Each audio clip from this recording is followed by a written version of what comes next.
የከበረ ሰላምታችን በመላው ዓለም ሆናችሁ ቃል ስፖርት ዩቲዩብ ቻናላችንን ለምትከታተሉ ውድ አድማጮቻችን ሁሉ ይድረስ ብለናል። ከሀገር ቤት ከባህር ማዶ የተለያዩ ስፖርታዊ ጥንቅሮችን የምታደምጡበት ቃል ስፖርት ዩቲዩብ ቻናላችን ተጀመረ።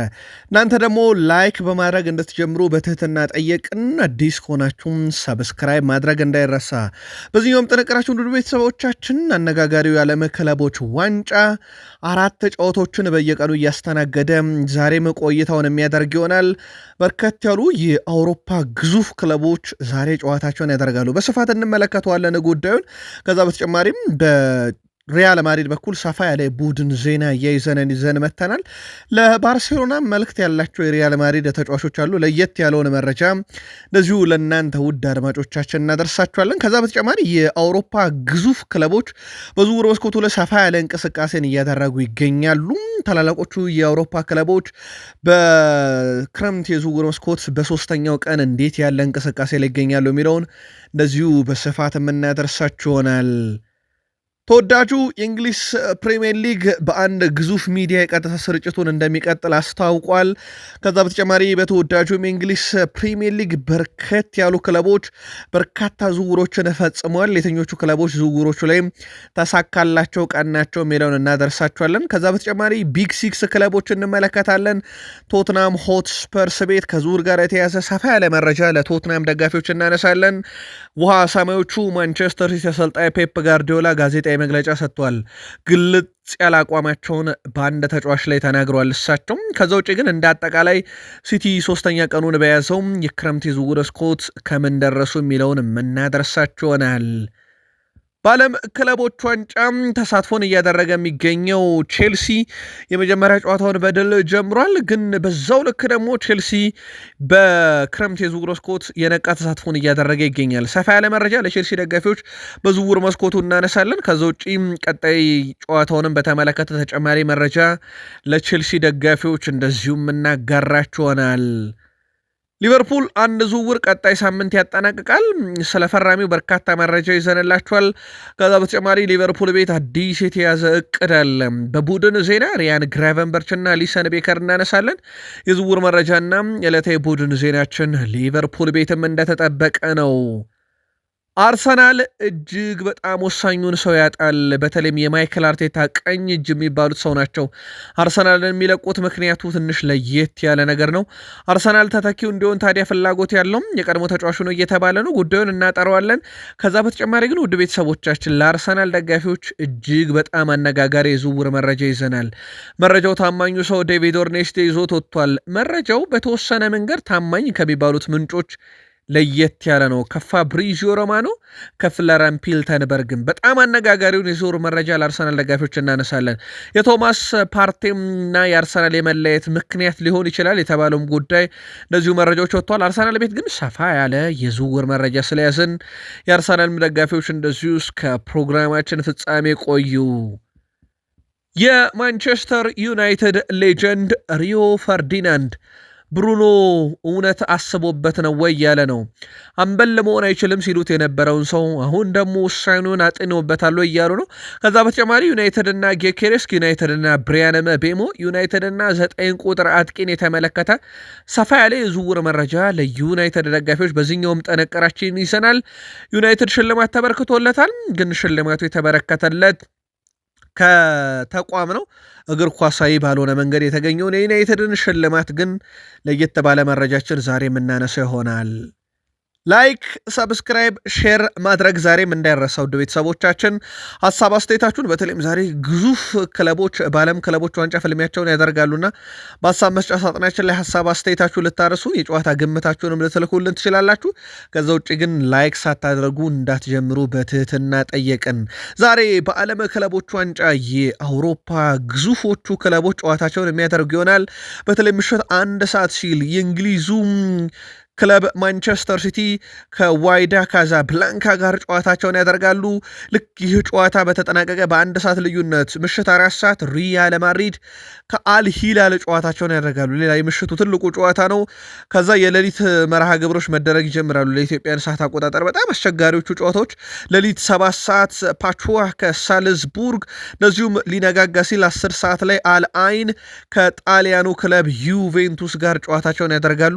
እነኚህ ጨዋታዎች እንኳን ለመመልከት ትንሽ ያዳግታሉ። የምሽቶቹ ግን ሁለቱ ጨዋታዎች በተለይም ምሽት 1 ሰዓት ላይ ሲቲ ከዋይዳ ካዛብላንካ የሚያደርጉት እንደዚሁ ደግሞ ሪያል ማድሪድ ከአልሂላል የሚያደርጉትን ጨዋታ የግል መልከታችሁን ወይም ግምታችሁን ልታደርሱን ትችላላችሁ። የሎስ ብላንኮቹ አዲስ አሰልጣኝ ዣቪ አሎንሶም በክለቦች ዓለም ዋንጫ መጨረሻ ቡድናቸው ጠንካራ ሆኖ እንደሚታይ ገልጸዋል። በውድድሩ መጨረሻ የሚኖረን ቡድን ከመጀመሪያው ቀን በጣም የተሻለ እንደሚሆን እርግጠኛ ነኝ ሲሉ ተደምጧል አሰልጣኝ ዣቪ አሎንሶ።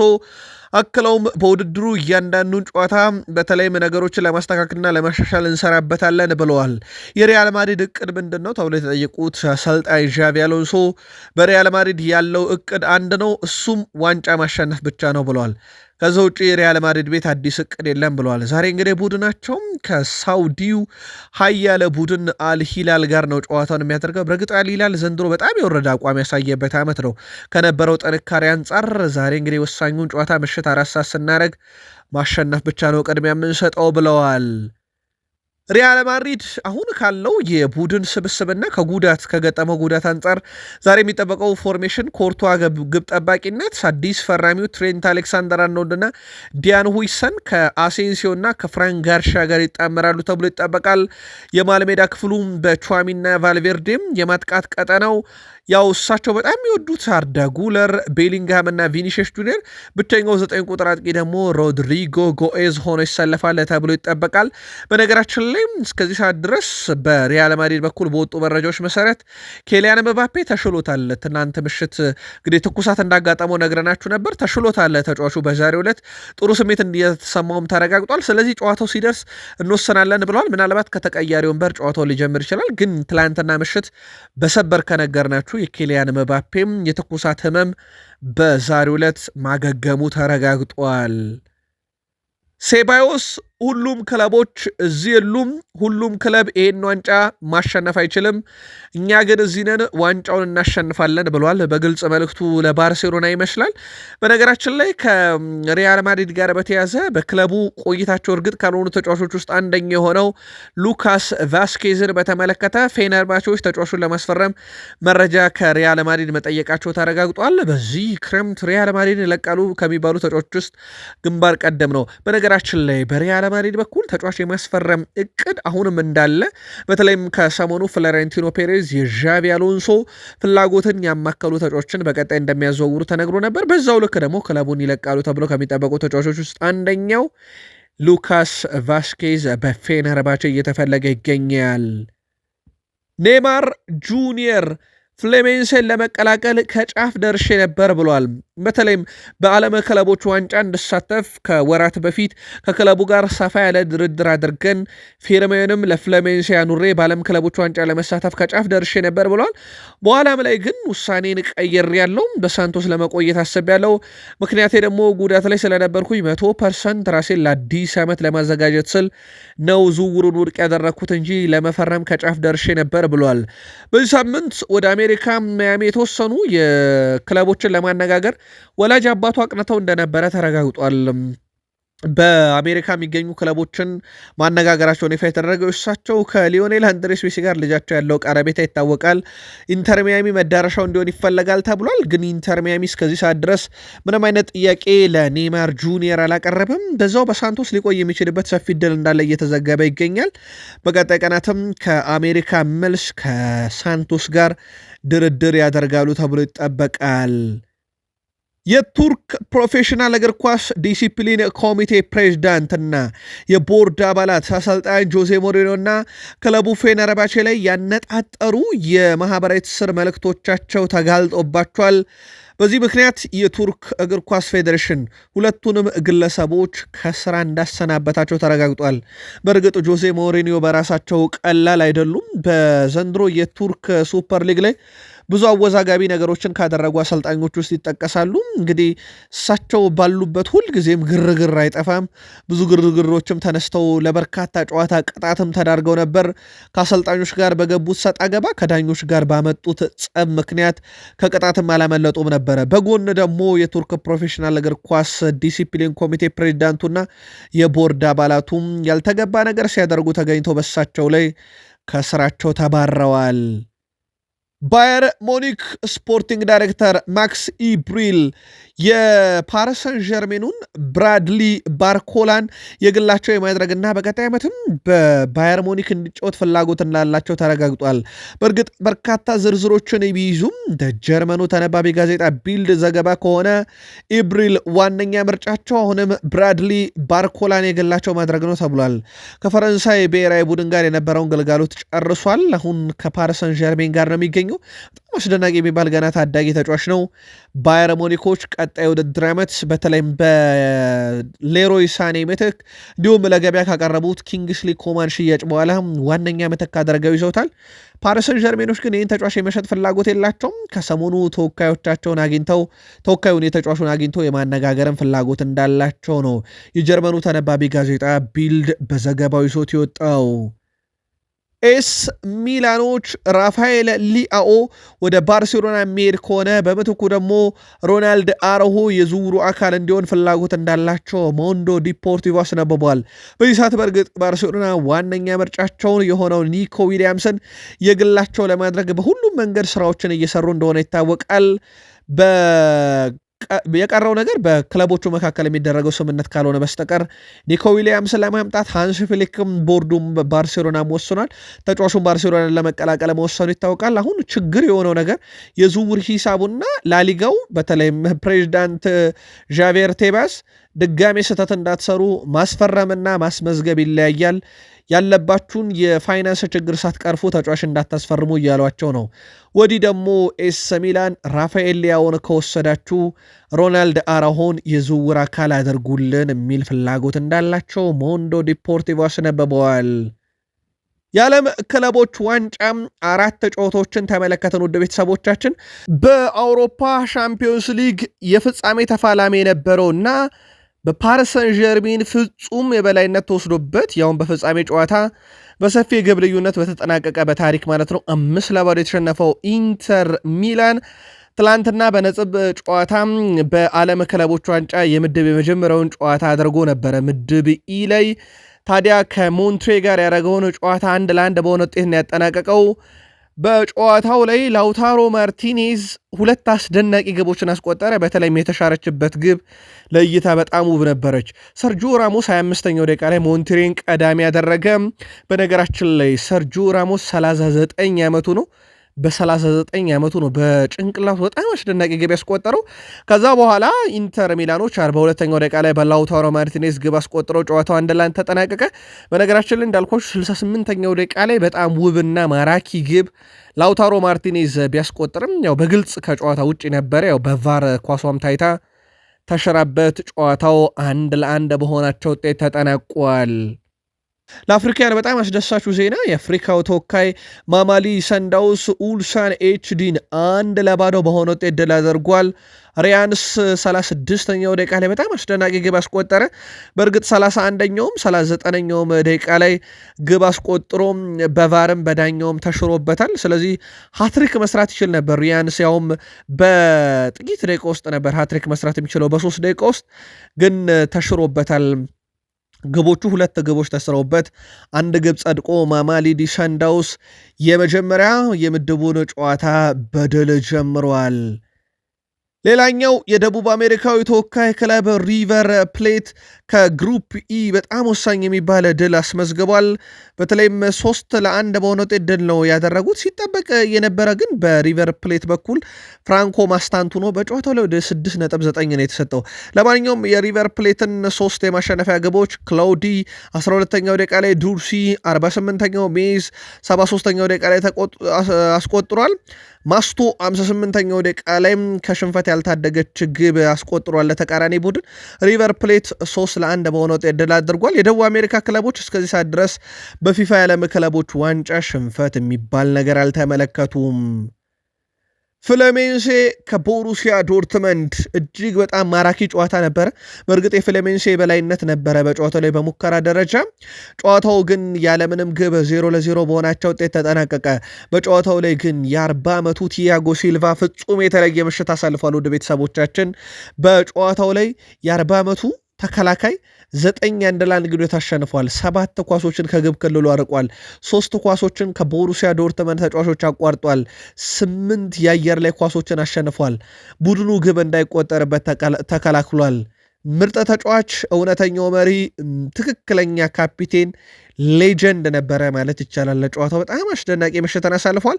አዲሱ የቦሩሲያ ዶርትመንድ ተጫዋች የጁድ ቤሊንግሃም ወንድም ጆብ ቤሊንግሃም በትላንትናው ዕለት ጨዋታውን ተቀይሮ በመግባት ለቦሩሲያ ዶርትመንድ የመጀመሪያ ጨዋታውን እንደዚሁ ያከናወነበት ነበረ። ውድ ቤተሰቦቻችን ቃል ስፖርት ዩቲዩብ ቻናላችን ላይ ትገኛላችሁ። ከሀገር ቤት ከባህር ማዶ የተመራረጡ ስፖርታዊ ጥንቅሮችን እያጋራናችሁ እንገኛለን። ከተወዳጁ የእንግሊዝ ፕሪሚየር ሊግ ታላላቅ ክለቦች ብቻ ወዳገኘናቸው ዕለታዊ ጥንቅሮቻችን እንሻገር። እናንተ ደግሞ ላይክ በማድረግ እንድታበረታቱንና ሁላችሁም ቆይታችሁን ከኛ ጋር ስታደረጉ ላይክ እንድታደረጉን በትህትና ጠየቅን። ከቃል ስፖርት ዩቲዩብ ቻናል ጋር መልካም ቆይታ። ፕሪሚየር ሊጉ ይቀጥል። ቢን ስፖርት የናስር አልካላፊው ጣቢያ የካታር መገለጫ ነው። በነገራችን ላይ የፓሪስ ሰን ዠርሜንም እህት ኩባንያ ነው። ይሄኛውም ያው በተለይም የእሳቸው ነው። በተለይም በሳውዲ አረቢያና በካታር መካከል ያለው ትንቅንቅ፣ በአረቡ አካባቢ ያለውም ትንቅንቅ የምስል ግንባታም ጭምር ነው ለኳታር። ለማንኛውም ግዙፉ ሚዲያ ቢን ስፖርት በቀጣይ ውድድር ዓመትም ተወዳጁን የእንግሊዝ ፕሪሚየር ሊግ የማስተላለፍ መብቱን በድጋሜ ገዝቷል። በኢስትና ኖርዝ አፍሪካ ጭምር፣ በሚድል ኢስትና በኖርዝ አፍሪካ ማለት ነው። በቀጥታ ስርጭቶችን ያስተላልፋል። በሳውዲ አረቢያና በካታር መካከል ቢን ስፖርት ራሱ ትልቅ የውዝግብ አካል እንደሆነ ይታወቃል። ለማንኛውም ፕሪሚየር ሊጉን በቀጥታ ማስተላለፉን እንደሚቀጥል አረጋግጧል። ወልቭስ ከሴልታ ቪጎ ፌር ሎፔዝን የ21 ዓመቱን ተጫዋች በ19.6 ሚሊዮን ዩሮ ለማስፈረም ከስምነት ደርሷል። በዚህ ሳምንት የሕክምና ምርመራውን እንደሚያደርግ ደግሞ ያረጋገጠው ስካይ ስፖርት ነው። ተጫዋቹ በቀጣይ ውድድር ዓመት ወደ ፕሪሚየር ሊጉ ይመጣል። ወልቭስ ራሳቸውን በሚገባ እያጠናከሩ ይገኛሉ። በፕሪሚየር ሊጉ የነቃ ተሳትፎን እያደረጉ ከሚገኙ ክለቦች ውስጥም ወልቭስ ተጠቃሽ ነው። ስለዚህ የ21 ዓመቱ የሴልታ ቪጎ ተጫዋች ፌር ሎፔዝ በቀጣይ ወልቭስን ይቀላቀላል። ኒካስል ዩናይትድ ፖል ቫን ሂክን ለማስፈረም ከብራይተን ኤንድ ሆቭ አልቢዮን ጋር ድርድር ማድረግ ጀምሯል። በቀጣይ ውድድር ዓመት በአውሮፓ ሻምፒዮንስ ሊግ ተሳታፊ የኤዲያው ቡድን ኒካስል ዩናይትድም እንደዚሁ ራሳቸውን በብዙ መንገድ እያደራጁ ይገኛሉ። አሁን ደግሞ ከዛው ከፕሪሚየር ሊጉ ተሳታፊ ክለብ ፖል ቫን ሂክን ከብራይተን የማስፈረም ፍላጎት አላቸው ተብሏል። የክሪስታል ፓላሱ ተጫዋች ዳንኤል ሙኒዝ በዚህ ውድድር ዓመት ጅማሮ ላይ ወይም በቀጣዩን ሲዝን ከማንቸስተር ዩናይትድ ጋር የመጀመሪያ ጨዋታችን ማድረግ እንሻለን ብሏል። በተጠናቀቀ ውድድር ዓመት ሲቲን አሸንፈናል፣ ዓመታችንን ደግሞ ዩናይትድን አሸንፈን መጀመር እንፈልጋለን ብለዋል። በተለይም በኤፍኤ ካፕ የፍጻሜ ጨዋታ ግዙፉን ሲቲን አሸንፈው 12ኛ ደረጃ ቢያጠናቅቁም በቀጣይ ውድድር ዓመት በኤሮፕ ሊግ መሳተፋቸውን እንደዚሁ እንዳረጋገጡ ይታወቃል። የቶትናሙ አለቃ በስተመጨረሻም ዝምታቸውን ሰብረዋል። በተለይም ለምን አንጌ ፖስቴኮግሉን ዋንጫ ባነሱ ከ17 ዓመት በኋላ ቶትናምን ከዋንጫ ባገናኙ የ41 ዓመት የዋንጫ ጥማትን በአውሮፓ መድረክ ከቆረጡላቸው በኋላ እንዴት አሰናበቱ የሚል ጥያቄ ተነስቶባቸው ነበረ። እሳቸው እውነት ነው ዋንጫ አንስተናል፣ ግን እኛ ዋና የምንፈለገው ዋንጫ ተወዳጁን የእንግሊዝ ፕሪሚየር ሊግና ሻምፒዮንስ ሊግ ነው፣ ለዛ ለውጥ ያስፈልገን ነበር ብለዋል ዳኒ ሌቪ። ከዛ በተጨማሪ አዲሱ አሰልጣኛቸው ቶማስ ፍራንክን የጨዋታ ፍልስፍናቸውን በጣም እንደሚወዱላቸውና ለወጣቶች ቅርብ በተለይም ቡድኑን በወጣት በመገንባት ሂደትና ረጅም ጊዜ መቆየት የሚችል ቡድን የመገንባት አቅም ስላላቸው የእኛ አሰልጣኝ ያደርገናል። ዋነኛ እቅዳችን ግን ተወዳጁን ፕሪሚየር ሊግና ሻምፒዮንስ ሊግ ማንሳት እቅድ ስላለን ነው ፖስቴኮግሉን ከቡድኑ ያሰናበት ነው ብለዋል። ቶትናም 3 ቀን በቆየው የዝውውር መስኮት ወይም ከተከፈተ 3 ቀን በደረሰው የዝውውር መስኮት እጃቸው ከምን የሚለውን አጠር ያለ መረጃ ስነግራችሁ ቶትናሞች ሰንን እስከ ፕሪሲዝን ጨዋታ መጠናቀቅ ድረስ በቶትናም የማቆየት ፍላጎት አላቸው ተብሏል። ይህ የሚሆነው ተመልካች አንድም ሰንን ብለው ገብተው ጨዋታን መመልከታቸው ስለማይቀር ከገቢ አንጻር ተጫዋቹን ለማቆየት ነው የወሰኑት። ኦገስት 3 ከኒካስል ዩናይትድ ጋር በሚያደርጉት ጨዋታ ላይ እንዲገኝ ከስምነት ቢደርሱም በቀሪ ጨዋታዎች ላይ ግን በክለቡ የመገኘቱ ነገር አጠራጣሪ ነው ተብሏል። የተከላካይ ክፍላቸውን ለማጠናከር ብሬንዝ ዋይትን ለማስፈረም ፍላጎት አላቸው። ከሌሎች ክለቦች ብርቱ ፉክክር ግን ቶትናምን ይጠብቀዋል። አንቶኒ ጎርደንም በቶትናም ከሚፈለጉ ተጫዋች መካከል ነው። በክረምት ከሰን ጋር የሚለያዩት ቶትናሞች አንቶኒ ጎርደንን በምትኩ ማምጣት ፍላጎት አላቸውም ተብሏል። አዲሱ አሰልጣኝ ቶማስ ፍራንክ ቡድኑን ለማጠናከር ከቦርዱ ጋር ውይይት ላይ ነው። በቀጣይም የሚፈልገውን ተጫዋች ለማምጣት እንቅስቃሴ እንደሚያደርጉለት እንደዚሁ ቃል እንደተገባ ይታወቃል። ከሞላ ጎደል ቶትንሃም አሁናዊ ሁኔታ በዝውውር መስኮቱ ላይ ይሄን ይመስላል። የጆሴፍ ፔፕ ጋርዲዮላ ቡድን ማንቸስተር ሲቲ በዓለም ክለቦች ዋንጫ ዛሬም ከዋይዳ ካዛብላንካ ጋር ምሽት 1 ሰዓት ጨዋታቸውን ያደርጋሉ። ጋዜጣዊ መግለጫ ሰጥተው ነበር። የተለመደውን ሀሳብ ነው ያጋሩት። ዋንጫውን ማንሳት ስለሆነ የመጣ ነው። ከዚህ ጨዋታ ጀምሮ ድል እናደርጋለን ብለዋል። ጃክ ግሪሊሽን ለምን ቀነሳችሁት የተባሉት ጆሴፍ ፔፕ ጋርዲዮላ ባለፉት 2 ዓመታት እሱ ለኛ በቂ አልነበረም፣ ስለዚህ አዲስ ክለብ ማፈላለግ ይኖርበታል። አውቃለሁ ጃክ ግሪሊሽ ጥሩ ተጫዋች ነው እና ጥሩ መጫወት ወደሚችልበት ቦታ እንደሚያመራ ተስፋ አረጋለሁ። ራሱን በብዙ መንገድ ማሻሻል አለበት ብለዋል። በነገራችን ላይ አዲሱ የእንግሊዝ ብሔራዊ ቡድን አሰልጣኝም ከጃክ ግሪሊሽ ጋር በተያዘ ቀጣይ ብሔራዊ ቡድን መወከል ካፈለገ መጫወት አለበት፣ ብዙ ደቂቃ በሚያገኝበትን አጋጣሚ መፍጠር አለበት፣ ከሆነ በሲቲ ካልሆነ ግን አዲስ ክለብ አፈላልጎ መጫወት አለበት ማለታቸው የሚታወቅ ነው። ማንቸስተር ሲቲ ከተከፈተ 3 ቀን በቆየው የዝውውር መስኮት ያላቸውን እንቅስቃሴ በተመለከተ ደግሞ ዣቪ ሲሞንስ ከሌፕዥን ጋር ለመለየት መወሰኑ ይታወቃል። ተጫዋቹ 2 ዓመት ኮንትራት በክለቡ ቢቀረውም እንግዲህ ተጫዋቹ ግን አዲስ ክለብ መቀላቀል ይፈልጋል። ማንቸስተር ሲቲን መቀላቀል የተጫዋቹ ዋነኛ ፍላጎት ነው ተብሏል። ሲቲም በተጫዋቹ ሁኔታ መረጃ አላቸው ነው የተባለ። ውድ ቤተሰቦቻችን ማንቸስተር ሲቲ በዝውውር መስኮቱ አንድ በረኛ መጨመርም ይፈልጋሉ የሚል መረጃን እየወጣ ነው። በተለይም ቼልሲ ካርሰንን ምትክ ማስፈረማቸው ይታወቃል። አሁን ደግሞ ተጨማሪ ክለቡ ወደፊት ቁጥር 1 መሆን የሚችል ግብ ጠባቂንም ካገኙ ገበያው ላይ ይመለከታሉ ነው የተባለው። ኤደርሰን ሞራይስ አንደኛ እንደዚሁም ደግሞ ሁለተኛም ግብ ጠባቂ አላቸው። በእርግጥ ግን በቀጣይነት ቡድኑን ቋሚ ቁጥር 1 ግብ ጠባቂ ሆኖ ማገልገል የሚችል ግብ ጠባቂ ካለ ግን ይመለከታሉ። መረጃው የዘ አትሌቲክ ነው። ቼልሲ የነቃ ተሳትፎን ካደረጉ ክለቦች አንደኛው ነው። በ10 ቀናት ግን አሁን በዋና የዝውውር መስኮት ላይ የሰፋ እንቅስቃሴን ያደርጋሉ ተብሎ ይጠበቃል። በዓለም ክለቦች ዋንጫ የሚሳተፈው ቼልሲ በ3ኛ ቀን በያዘው የክረምት የዝውውር መስኮት ያላቸውን እንቅስቃሴ ደግሞ ከተመለከትን ቼልሲዎች የሊዮኑን የክንፍ መስመር ተጫዋች ማሊክ ፎፋናን ለማስፈረም ንግግር ማድረጋቸው ይታወቃል። የዓመቱን ቤልጅየማዊ ተጫዋች 45 ሚሊዮን ፓውንድ ተለጥፎበታል። በቼልሲና በግብ ጠባቂው ፔትሮቪች መካከልም በ25 ሚሊዮን ፓውንድ ለመለየት የሚያስችል ስምምነትም ተደርሷል። ምክንያቱም ቼልሲ በርከት ያሉ ተጫዋቾችን በስብስቡ መያዙን ተከትሎ በውሰትና በቋሚነት ይለቃል። ግብ ጠባቂው ፔትሮቪችም ክለቡን የመልቀቅ ሰፊ እድል አለው ተብሏል። ሌላኛው ጄም ጌንትስን ወደ ቼልሲ የሚያደርገውን ዝውውር እንግዲህ ለማጠናቀቅ ከቦሩሲያ ዶርትመንድ ጋር ውይይቶችን በዚህም ሳምንት የማድረግ እቅድ አላቸው። በቼልሲ ቤት 7 ዓመት ውል የመፈረም እንግዲህ ከወዲሁ የግል ስምምነት ያለውን ተጫዋች ለማምጣት 50 ሚሊዮን ዩሮ ውድቅ ሲደረገባቸው ወደ 70 ሚሊዮን ዩሮ አካባቢ በክለቡ ቦሩሲያ ዶርትመንድ እንደተጠየቁ ይታወቃል። ቼልሲ ራሱን ከቤንጃሚን ሼሽኮ ዝውውር አውጥቷል። የሚሆነው ከዴላፕ ጋር ተመሳይ ኳሊቲ ያላቸው ብለው ስለሚያምኑ ነው።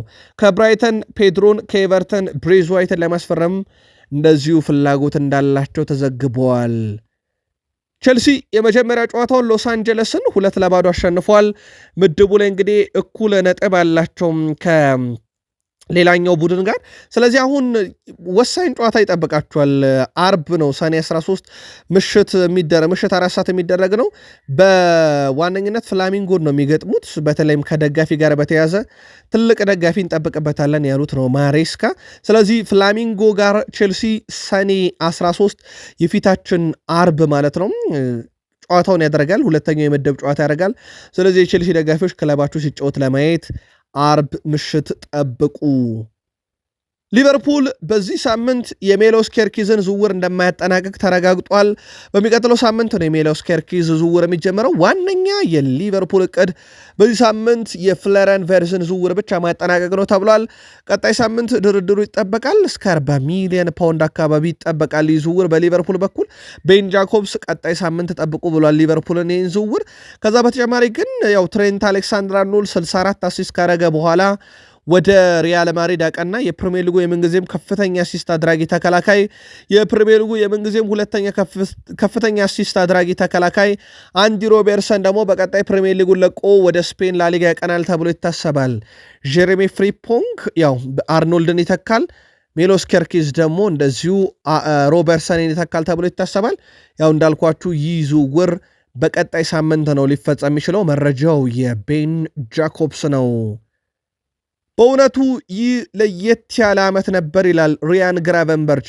መቼም የማረሰው የውድድር ዘመን ነው። እነዛ ጊዜያት በአውቶቡስ ውስጥ በነበርንበት ወቅት ያሉት ጊዜያት ከቶትናም ጋር ለዋንጫ ልናረጋግጥ የነበረው የአንፊልዱ ጨዋታ ብዙ ድባብ በዚህ ዓመት አይረሳም ነበር ብሏል። በነጌታ በልዩነት ጊዜ ስለዚህ ጊዜያት ህልም ይኖርሃል። በማይረሳ የውድድር ዘመን ላይ በመጮቴ ኩራት ይሰማኛል። አስቀድመን የሚቀጥለውን የውድድር ዘመን በጉጉት እንድንጠብቅ ያደረገ ጊዜን ያሳለፍ ነው ብሏል። ከዚህ የተሻለ ዓመት እናሳልፋለን እያለ ነው። ቡድኑ በክረምት የዝውውር መስኮት እያደረገ የሚገኘውንም እንቅስቃሴ አድንቋል ሪያን ግራቨንበርች። ከቡድኑ የለቀቁ ተጫዋቾች አሉ፣ በእነሱ ፋንታ ምትኮች መጥተዋል። በጣም ልምድ ያላቸው ተጫዋቾች ናቸው። በቀጣይም ክለቡን የሚቀላቀሉ ያሉ ተጫዋቾች እንዳሉ ሰምቻለሁ። ይህም ቀጣይ ዓመት ትልቅ ነገር እንድንጠብቅ ያደርገናል ብሏል። ቡድኑን በመሃል ሜዳ ላይ ቀጣይ ከፍሎሪያን ቨርዝ ጋር የሚያደርጉት ጥምረት ይጠበቃል። በእርግጥ እሱ 6 ቁጥር ሚናውን ይወስዳል። 10 ቁጥር ሚና ላይ ግን ሊቨርፑል አንድ ተጫዋች መሰዋቱ አይቀርም። ማካሊስተር ወይንስ ሴቦዝ ላይ አሊያስ ከክንፍ አጥቂ ዲያዝ ጋክፖን ማንን ቀይረው ፍሎሪያን ቨርዝን ያሰልፋሉ የሚለው ነገር ግን በቀጣይ ይጠበቃል። የሊቨርፑል ባለቤቶች እቅድ አላቸው። ይህም እቅዳቸው ለሊቨርፑል እህት ክለብ መግዛት ነው። በተለይም ይህ በቼልሲ እንዴት እየተጠቀሙበት እንደሆነ ይታወቃል። ዩናይትድም እህት ክለብ አለው። ሲቲ ያስቀድሞ የነበረው ነው። ይህም ተጫዋቾችን በተለይም ታዳጊ ተጫዋቾችን ገዝቶ በእድገት ደረጃ እንዲጫወቱ ለማድረግ የአውሮፓን እግር ኳስ እንዲለምዱ ለማድረግ ተጫዋቾችን በብዙ መንገድ ይጠቅማልና የሊቨርፑል ባለቤቶች ትኩረታቸው ሁሉ ስፔን ላይ ነው ያለው። ፊታቸውን ወደ ላሊጋው ክለብ ሄታፌ ያዙሯል። ማላጋን አስቀድሞ ሲመለከቱ እንደነበረ ይታወቃል። አሁን ደግሞ ለሊቨርፑል እህት ክለብ ሄታፌን ለመግዛት እቅድ ይዟል ተብሏል። ሌላው ከሊቨርፑል ጋር በተያዘ የኔ ታሪክ የተሰኘው የአሊሰን ቤከር ፊልም የፊታችን አርብ በሊቨርፑል ማህበራዊ ትስስር ገጾችም ለተመልካች እንደሚቀርብ እንደዚሁ ይፋ ተደርጓል። ማይክል አርቴታ ወሳኙና ቀኝ እጃቸውን ሊያጡ ተቃርበዋል። ፓርማ የአርሰናል ምክትል አሰልጣኝ ከሆኑት መካከል አንዱ የሆነውን ካርሎስ ኩዌስታን አዲሱ አሰልጣኝ አድርገው ለመቅጠር ከጫፍ መድረሳቸው ተረጋግጧል። ውድ ቤተሰቦቻችን ካርሎስ ኮስታም ሁልጊዜ አሰልጣኝ የመሆን ምኞት ነበረው፣ ግን በአርሰናል ቤት በዚህን ያክል ደረጃ ክለቡን ይለቃል የሚል ስጋት አልነበረም ነው የተባለው። እንግዲህ ለአርቴታ ይሄ በጣም አስቸጋሪ ነው የሚሆነው። እሳቸው በተለይም ቡድን ውስጥ በጣም ተጽዕኖ ፈጣሪ ከሚሏቸውም የአሰልጣኝ ስታፍ አባላቶቻቸው መካከል አንዱ ነበሩ። 2021 ጀምሮ ደግሞ በአርሰናል ቤት አብረው ሰርተዋል ከማይክል አርቴታ ጋር። አርቴታ አሁን እንግዲህ አዲስ ረዳት አሰልጣኝ ለማፈላለግ ወደ ገበያ ይወጣሉ ተብሎ ይጠበቃል። ምናልባት በአርሰናል ቤት ሌላ የለውጥ መጀመሪያ ሊሆን ይችላል የሚሉ መረጃዎች እየወጡ ነው። ለማንኛውም ፋብሪዚዮ ሮማኖ ፓርማ የአርሰናሉ ምክትል አሰልጣኝ ከሆኑት መካከል አንድ የሆነውን ካርሎስ ኩዌስታን የግላቸው ለማድረግ ተቃርበዋል ብለዋል። ሌላው እንግዲህ በአርሰናል በኩል አሁን እየወጡ ባሉ መረጃዎች መሰረት ሳንቲ ካዙሮላ 40 ዓመቱ ላይ ደርሷል። በዚህ ውድድር ዓመት መጨረሻ ጫማ ሊሰቅል ይችላል ተብሎ ይጠበቃል። በዚህም የአርሰናል አሰልጣኝ ስታፍ አባላትን የመቀላቀል እድሉ በጣም ሰፊ ነው እየተባለ ይገኛል። በአርሰናል ቤት ከማይረሱ ተጫዋቾች ውስጥ አንደኛው ሳንቲ ካዞሮላ ነው። በተለይም በሁለቱም እግሮቹም መጫወቱ የቆሙ ኳሶችንም በሁለቱም እግሩ ይጠቀም ነበረ። ማዕዘን ምትንም ቅጣት ምትንም በሁለቱም እግሮቹ ይጠቀም ነበረ። በተለይም በእግር ኳስ ውስጥ እንደዚህ አይነት ነገሮችን ሲያደርጉ በጣት የሚቆጠሩ ተጫዋቾችን ነበር ያየ ነው። አርሰናል ቤት ከማይረሳው ነው። ከማይክል አርቴታ ጋር ልዩ ጓደኝነት አለው። እንደውም በአንድ ወቅት ጫማ ከመስቀሌ በፊት በኤምሬትስ የስንበት ጨዋታ እንዳረግ አንድ ጨዋታም ቢሆን አርቴታ ቢፈቅድልኝ ማለቱ ይታወሳል። በቀጣይ የአሰልጣኝ ስታፍ አባላትን የመቀላቀል እድሉም ሰፊ ነው ተብሏል። አርሰናል በሮድሪጎ ጎኤዝ ላይ ያለው ፍላጎት እውነተኛ ነው ያለው ዴቪድ ኦርኔስቴም በሜይ ወር ላይ አርሰናሎች ሪያል ማድሪድን በተጫዋቹ ሁኔታ ማነጋገራቸው ይፋ ተደርጓል። ይሄም ተጫዋቹን ለገበያ ያቀርቡት እንደሆነ በሚል ነው። ሪያል ማድሪድም ለአርሰናል በሜይ ወር ላይ የሰጣቸው ምላሽ 90 ሚሊዮን ዩሮ ከዚህ ዝውውር እንደሚፈልጉ፣ ግን ተጫዋቹ ከኛ ጋር ወይም ከሪያል ማድሪድ ጋር ይቆይ አይቆይ የሚለውን ጉዳይ አዲስ አሰልጣኝ ከሾምን በኋላ ነው ይፋ የምናደርገው ብለው ነግረው ነበረ ለአርሰናል። አሁን አዲሱ አሰልጣኝም ተሹሟል። በዓለም ክለቦች ዋንጫም ከሚኖረው ቆይታ በኋላ ነው የሮድሪጎ ጎኤዝ የሪያል ማድሪድ እና የዣቪ አሎንሶ ተፈላጊ ተጫዋች መሆኑ ላይ ውሳኔ የሚሰጠው። አርሰናል ግን ከሜይ ወር ጀምሮ ተጫዋቹን በተመለከተ ፍላጎት ነበረው። 90 ሚሊዮን ዩሮ ምላሽ ተሰጥቶታል። አርሰናል በቀጣይ እዚህ ዝውውር ላይ ቁርጥ ያለ ውሳኔ ግን አልወሰነም። በቀጣይ ይወሰናል ተብሎ ይታሰባል። 90 ሚሊዮን ዩሮ ግን አርሰናል ይከፍላል ተብሎ አይጠበቅም። ከዚህ ጋር በተያዘ ውድ ቤተሰቦቻችን ዴቪድ ኦርኔስቴ ለአርሰናል ደጋፊዎች በጣም አነጋጋሪ መረጃን ይዞት የወጣው ይህም አርሰናል ለሼሽኮም ለጌኬሬስክም በክለቡ የቀረበውን ሂሳብ የመክፈል ፍላጎት የላቸውም ብሏል ዴቪድ ኦርኔስቴ። አርሰናል ለቤንጃሚን ሼሽኮ ከሌፕዚግ ይጠየቃል ተብሎም የተቀመጠውን ከ80 እስከ 100 ሚሊዮን ዩሮ ሂሳብ የመክፈል ፍላጎት የላቸውም። እስካሁን ከአርሰናል የቀረበ ምንም አይነት ይፋዊ ጥያቄ አለመኖሩም ዋነኛ ምክንያት የሌፕዚግ የዝውውር መነሻ ሂሳብ ነው ተብሏል። አርሰናልና ተጫዋቹ ካምፕ በኩል በግንኙነት ቆይተዋል። ነገር ግን በግል ውሎችም ላይ እስካሁን የተደረሰ 100% ስምምነት የለም። በነገራችን ላይ ፍሎሪያን ፒልተንበርግ ባለፈው 2 ሳምንት ይህ ዝውውር የመጠናቀቅ ዕድል አለው ብሎ ነበረ። ፋብሪዚዮ ሮማኖ በተመሳይ ሁኔታ ብሎ ነበር። አሁን ራሱ ይህን የዘገበው ፍሎሪያን ፒልተንበርግ ታማኙ ሰው የአትሌቲኩ ጸሐፊ ዴቪድ ኦርኔስቴ ከተጫዋቹም ጋር ሙሉ ለሙሉ ስምምነት አልደረሰም። አርሰናል የቀረበውንም ሂሳብ የመክፈል ፍላጎት የለውም። የእሱም ብቻ ሳይሆን የጌኬሬስክም ሂሳብ በስቷል ብለዋል ያምናል አርሰናል። ለዛም ነው አርሰናል አንዴ ከጌኬሬስክ አንዴ ከሼሽኮ ጋር በተያዘ መረጃ ሲያሰባስብ የነበረው ብለዋል ፍሎሪያን ፒልተንበርግ እና ዴቪድ ኦርኔስቴ። ቶማስ ፓርቴ ክለቡን ሊለቅ እንደሚችል በትላንት ምሽት መረጃችን በተለይም ታማኙ የቱርክ ጸሐፊ መጽሐፉን ነግረናችሁ ነበረም። አሁን ለአርሰናል ቅርብ የሆኑ ምንጮች ቶማስ ፓርቴ በአዲስ ኮንትራት ጉዳይ ከአርሰናል ጋር ከስምምነት ያልደረሱበት ዋነኛ ምክንያት የደሞዝ ጉዳይ ነው ብሏል። አርሰናል ከሳምንታት በፊት ድሮ የሚከፈለውን ተመሳይ ደሞዝ ለፓርቲ አቅርቦ የእድሳት ጊዜውን እንግዲህ ለኮንትራቱን እንዲያድስ ለወኪሉ ጥያቄ ቢያቀርብም ወኪሉ ጋር ያልተስማሙበት ምክንያት አንድ ደሞዙ፣ 2 የኮንትራቱ ርዝማኔ ነበረ። ከጣሊያ ከቱርክ እንግዲህ ጥያቄ ቀርበዋል። ፓርቲ 100% አርሰናልን ጥሎ የመውጣት እድሉ የሚወሰነው አርሰናል የመጨረሻ ውሳኔውን ሲወሰን ነው ተብሏል። ይሄም አርሰናል በፓርቲና በወኪሉ በኩል የቀረበውን ነገር ከተቀበለ በአርሰናል ይቆያል። አሁን ባለው ሁኔታ ግን ኮንትራቱን እንደማይፈርም ተረጋግጧል። ፓርቲ አርሰናል ሊለቅ ይችላል። ለማንኛውም አርሰናል ውሳኔውን ከቀየረና በወኪሉ የተጠየቀውን ነገር ካቀረበ ግን ይቆያል። አዲስ ነገር ካለ እንደዚሁ ተከታትለን የምናጋራችሁ ይሆናል። ኬፓ አሪዛባላጋ ወደ አርሰናል በመሰረቱ የተጠናቀቀ ዝውውር ነው፣ ግን ወደ አርሰናል ለማምራት ማቅናቱ በጣም አስገርሞኛል ብለዋል ማት ሎ የቴሌግራፉ ጸሐፊ ነው። በተለይ ለበርንማውዝ እየተጫወተ ነበረም። እናም በቀጣይ ውድድር ዓመት በቋሚነት መሳተፍ የሚችልበትን ሌሎች ትልቅ ክለቦች ይቀላቀላል የሚል እምነት ነበረ ብለዋል። ጥሩ ክለቦች እሱን ቁጥር 1 ግብ ጠባቂ ለማድረግ ፍላጎት ነበራቸው። እሱ ግን በአርሰናል ቤት ተጠባባቂ ሆኖ ለመፋለም ዝግጁ መሆኑ እጅግ በጣም አስገርሞኛል ብለዋል። ማይል ሉዊስ ስኬሊ በተጠናቀቀው እንግሊዝ ፕሪሚየር ሊግ የውድድር ዓመት ከ1200 ደቂቃ በላይ ከተጫወቱ ተጫዋቾች ዝቅተኛውን ድሪብል ያስተናገደ ተጫዋች ሆኖ አጠናቋል። 0.07 በአማካይ በጨዋታ ኦልሞስት ድሪብል አይደረግም እንደማለት ነው። ለአርሰናል በጣም አስደናቂ ጊዜን አሳልፏል። ከዛ ቀጥሎ ማክስ ኬልማን፣ ካሜሮን ቡርጊስ፣ ጋብርኤል ማጋሌሽ ሌላኛው የአርሰናል ተጫዋች ይቀጥላል። በቀጣይ የውድድር ዓመት አርሰናል ቤት በማይክል አርቴታ በኩል የግራ የመከላከል ኮሊደሩን አሁንም ለማይል ሉዊስ ስኬሊ እንደሚሰጡት ተረጋግጧል። አርሰናል 3ኛ ቀኑን በያዘውም የክረምት የዝውውር መስኮት በገበያው ላይ አጥቂም የክንፍ ተጫዋች የሚያፈላልጋሉ። ይፋ ጥያቄ የለም።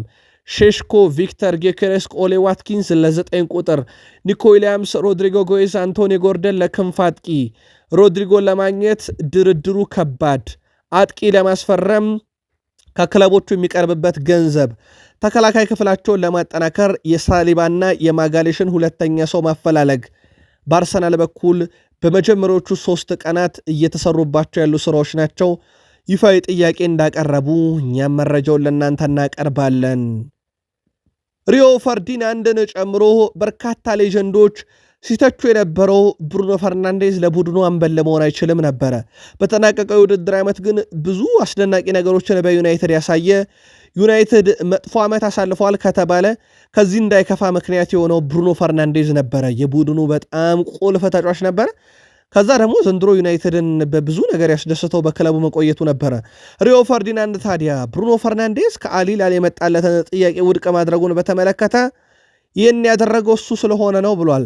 ምናልባት ይህ ጥያቄ ለእኔ ቢሆን የቀረበው እምቢ ስለማለቴ እርግጠኛ አይደለሁም ብሏል። የቀረበለት ገንዘብ በጣም አማላይ ነው። በርካቶችን ሊያሳስት የሚችል ገንዘብ ነው የቀረበለት። በዛ ላይ ደካማ በነበረው ዩናይትድ ውስጥ ይህ ቀርቦለት ዩናይትድን መምረጡ ብሩኖ ስለሆነ ነው። እኔ ይህንን ስለማድረግ እርግጠኛ አይደለሁም። ብሩኖ ለዩናይትድ ዳግም ውለታ ውሎለታል ብሏል ሪዮ ፈርዲናንድ። ከማንቸስተር ዩናይትድ የአጥቂ ዝውውር ጋር በተያያዘ ውድ ቤተሰቦቻችን ቪክተር ጊዮኬሬስክን በተመለከተ ፖርቱጋል ሪከርድ የተባለው ጋዜጣ በዩናይትድ እና በጊዮኬሬስክ መካከል ያለውን መረጃ ይዞ ወጥቷል። ጊዮኬሬስክ ማንቸስተር ዩናይትድን አልቀላቀልም የሚል መልስ አልመለሰም፣ ወይም ዩናይትድን መቀላቀል አልፈልግም የሚል ነገር አላለም ብሏል። ወይም የዩናይትድን ጥያቄ ውድቅ አላደረገም ብሏል። ጊዮኬሬስክ ከሁሉም ከፈላጊዎቹ ጋር ውይይት ንግግር አድርጓል። ዋነኛ ምርጫው በአውሮፓ ሻምፒዮንስ ሊግ መሳተፍ መሆኑ ግልጽ ነው ያለው ፖርቱጋል ሪከርድ ጋዜጣ ተጫዋቹ በሪያል ማድሪድ መጫወት ይፈልግ ነበር፣ ውድቅ ተደርጓል። በቀጣይ አርሰናል የሚያስፈርመው ከሆነ ይጠብቃል። የማይሳካ ከሆነ ግን የዩናይትድንም ጥያቄ ለመቀበል ዝግጁ ነው። ከዩናይትድ ጋር ያለው ግንኙነት ግን ዝውውሩን አልቀበልም የሚል አይደለም የሚል መረጃን ይዞ ወጥቷል። በእርግጠኛም በተደጋጋሚ ይህን መረጃ ደርሰናቸዋል። ጊዮኬሬስ ከዩናይትድን ጥያቄ ውድቅ አላደረገም፣ ዩናይትድም ጥያቄ አልጠየቀውም። የአውሮፓን እግር ኳስ ቅድሚያ ይሰጣል። ዩናይትድ ከመጣ ምክንያቱ ሩቨን አሞሪም ናቸው። ሌላው በቶትናም ሆትስፐርስ በኩል ብሪያን ምቤሞን የማግኘት ተስፋቸው በጣም የተመናመነ መሆኑን አምነዋል ይላል የሚረር ስፖርት ዘገባ። በተለይም ቶትናም ሆትስፐርሶች ተጫዋቹን ከብሬንትፎርድ ለማምጣት በሚደረገው ጥረት ላይ ተጫዋቹ ዩናይትድን መምረጡ ዝውውሩን አዳጋች ያደርገዋልና ሌሎች አማራጮችን ለማየት እቅድ አለ ተብሏል። የብሪያን ምቤሞን ዝውውር በተመለከተ በዩናይትድ በኩል እስካሁን ዝውውሩ በተከፈተ 3ኛ ቀን እስካሁን 2ኛ ወይም ደግሞ የተሻሻለ የዝውውር ጥያቄን አላቀረቡም ለብሬንትፎርድ። በቀጣይ ቀናት ግን የሚጠበቅ ነው። ለማንቸስተር ዩናይትድ በተለይም ተጫዋቹ አስቀድሞ ክለቡን የመቀላቀል ፍላጎት መኖሩ ብሬንትፎርድ ላይ ጠንካራ ድርድር እንዲያደርጉም ይረዳቸዋልና በሂደቱ ላይ የዩናይትድ ቦርድ በጣም የተጠና ቀጣይ 2ኛ ሂሳብ እንደዚሁ ያቀርባል ተብሎ ይጠበቃል። ማንቸስተር ዩናይትድ ሁጎ ኤኪቲኬን ለማስፈረም ይፋዊ ጥያቄ ባያቀርብም ለክለቡ ግን መረጃ ጠይቋል። ያው የቀረበው መረጃ ዩናይትድ ተጫዋቹን ማስፈረም እንደሚፈልግና ከዛ በተጨማሪም ደግሞ ለተጫዋቹ ቅርብ የሆኑ ሰዎችን አነጋግሯል። ከፍራንክፈርት ጋር በዋጋ ጉዳይ ቀጣይ ድርድር ያደርጋል ተብሏል። አንድሬ ኦናና ወኪል እሁድ ዕለት ከዩናይትድ ጋር ተገናኝቶ ከተደራደረ በኋላ ግብ ጠባቂው በክረምት እንደሚቆይ ይጠበቃል። ዩናይትድ ቁጥር 1 ግብ ጠባቂ ካገኘ ግን ለገበያ ቀርበዋል። ራስመስ ሆይሉንድ በብዙ ክለቦች ቢፈለግም በዩናይትድ የመቆየት ፍላጎት አለው። ኦናናም እንደዚሁ ራስመስ ሆይሉንድም በዩናይትድ ቀጣዩን ዓመት መካፈል ይፈልጋሉ። አሁንም ግን ዩናይትድ 9 ቁጥር ቦታ ላይ ሁጎ ኤኪቲኬ ዋነኛው ሰው መሆኑን ዘ አትሌቲክ አረጋግጧል። ባለፉት 3 ቀናት ዩናይትድ ቤት ያሉ እንቅስቃሴዎች ከሞላ ጎደል አጥቂ ሁጎ ኤኪቲኬም ግብ ጠባቂ ኦናናና ሆይሉንድ መቆየት በሚሉ ጉዳዮች ላይ የተጠመዱ ናቸው። በቀጣይ ቀናት አዲስ ነገር ካለ ከዚህ ጋርም አፕዴት እናረጋለን። 10 ሚሊዮን ተከታይ ደርሷል ማንቸስተር ዩናይትድ በዩቲዩብ ማለት ነው። በዚህም ትላንትና ማንቸስተር ዩናይትድ በዩቲዩብ 10 ሚሊዮን ተከታይ መድረሱን ተከትሎ ሽልማት ተበርክቶለታል። ሽልማቱንም የቡድኑ ካፒቴን ብሩኖ ፈርናንዴዝ በይፋ ተረክቧል።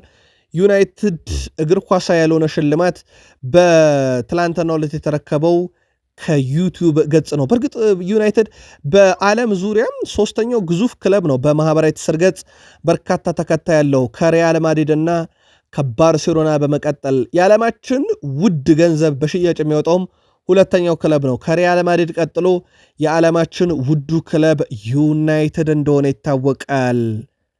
ዛሬ በዓለም ክለቦች ዋንጫ ምሽት 1 ሰዓት ማንቸስተር ሲቲ ከዋይዳ ካዛብላንካ፣ ምሽት 4 ሰዓት ሪያል ማድሪድ ከአልሂላል፣ ከዛ የሌሊት ፈረቃ ጨዋታዎች ይቀጥላሉ። ፓቹዋ ከሳልዝቡርግ፣ አልአይን ከዩቬንቱስ ጨዋታቸውን እንደዚሁ የሚያደርጉ ይሆናል። ውድ ቤተሰቦቻችን ለምትደግፏቸው ክለቦች መልካም ዕድል ብለናል። ግን የጨዋታ ግምቶቻችሁን በሐሳብ መስጫ ሳጥናችን ላይ ልታረሱን ትችላላችሁ። በተለይም የሲቲ ከዋይዳ ካዛብላንካ የምሽት 1 ሰዓት ጨዋታ የፕሪሚየር ሊጉ ክለብ ድል ያደርጋል ወይንስ የሚለውን፣ ከዛ በተጨማሪ የምሽቱ የ4 ሰዓቱ ጨዋታ የሪያል ማድሪድ እና የአልሂላልንም እንደዚሁ ግምት ልታደርሱን ትችላላችሁ። እኛ ግን በአጠቃላይ በጨዋታው ለምትደግፏቸው ክለቦች መልካም ዕድል እንዲገጥማቸው እንደዚሁ ተመኝተናል። ቃል ስፖርት ዩቲዩብ ቻናል ከሀገር ቤት እስከ ባህር ማዶ ለዚህ ሰዓት ያሰናዳላችሁ አጫጭር ስፖርታዊ ጥንቅራችን ፍጻሜው እዚህ ጋር ሆኗል።